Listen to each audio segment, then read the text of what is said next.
Hi everyone. Today I thought I'd show you a technique that's been going around for quite a while now on the internet, but I've changed it up to suit me. It's called the blackout technique, and I did this one earlier, but it really doesn't float my boat.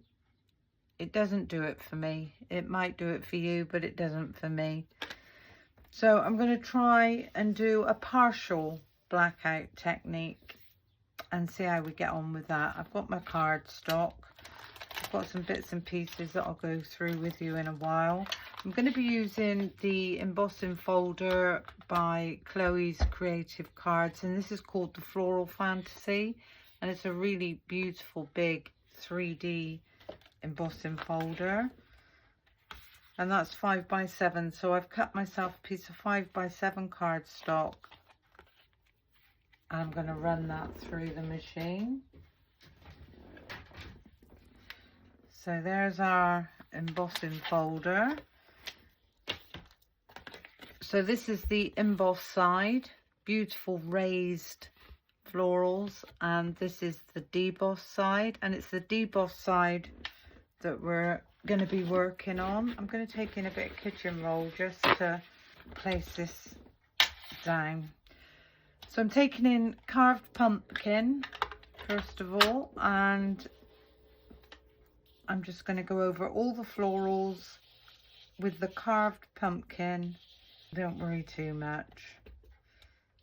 So that's those done. And then going to take in the rustic wilderness, and I'm going to do some leaves.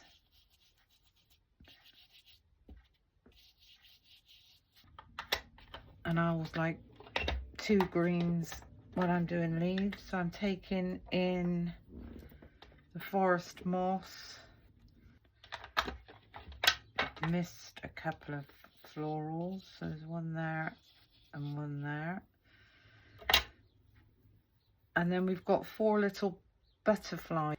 So I've taken in a small dauber, and I'm just going to go over those butterflies.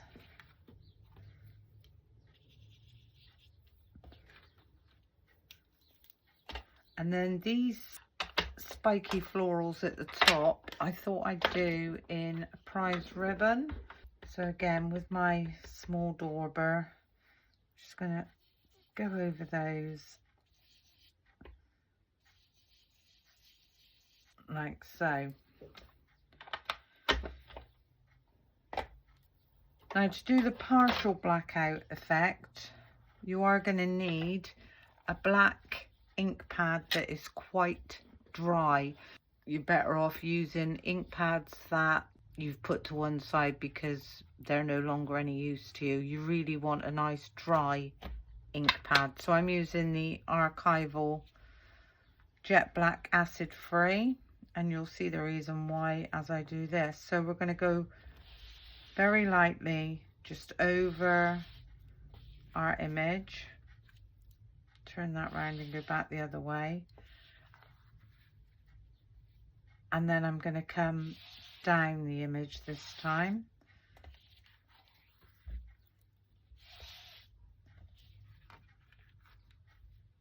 And you can go over that as many times as you want,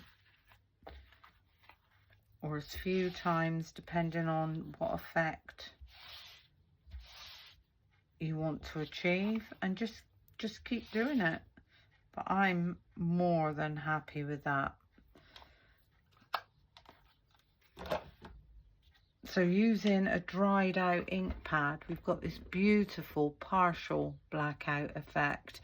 Now if I put these two together, this was one that I did earlier, which was the total blackout effect, and I really didn't like it. Whereas this one I think is absolutely stunning. You've got all this different interest going on.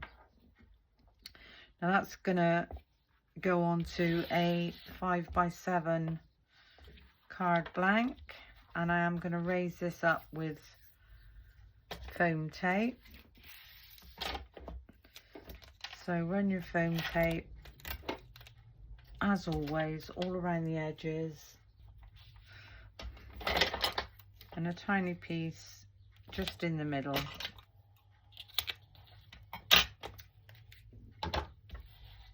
Give those a nice burnish down. Take your back ends halfway.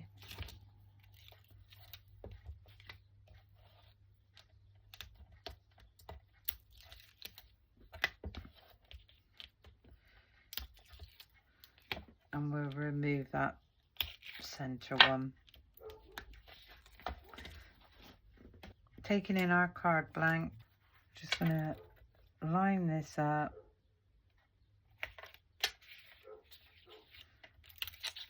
And remove those back ends.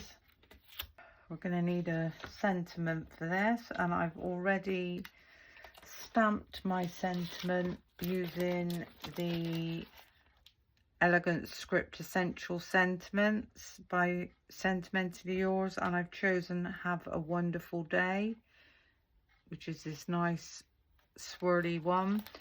And with the Adornments collection, Charm Flags and Banners, you get this corresponding die cut to cut that out. So I've stamped on the smallest one and then cut the next size up for the back end.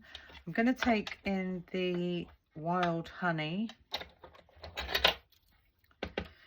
and I just want to go roughly. I don't want anything perfect. Just going to go roughly around the edge. And it doesn't matter if you miss little bits. I want it to look rough.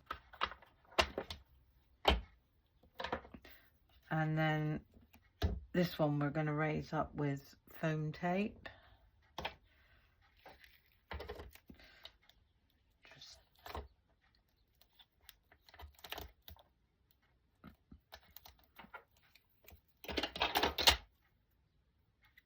Remove that back in, and then we're going to line this up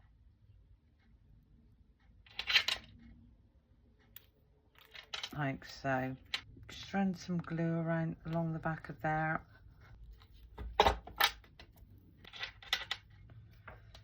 and I'm going to place that one about there.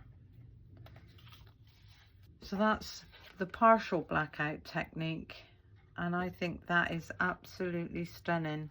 I've looked at the blackout technique now for so long, thinking I must give it a go, but I knew I wasn't going to like it. I just don't like the solid background. I like backgrounds to have a bit of interest, and that's exactly what this one's got. You could go further and add some gems to this if you wanted to. I do have Chloe's pearls, and this color blue, we could pick out a few pearls. So let's try that. Do one there, one over there, maybe one in that space there, and then maybe one in there. So we've got 5. So we've got 1, 2, 3, 4, and we need another tiny one.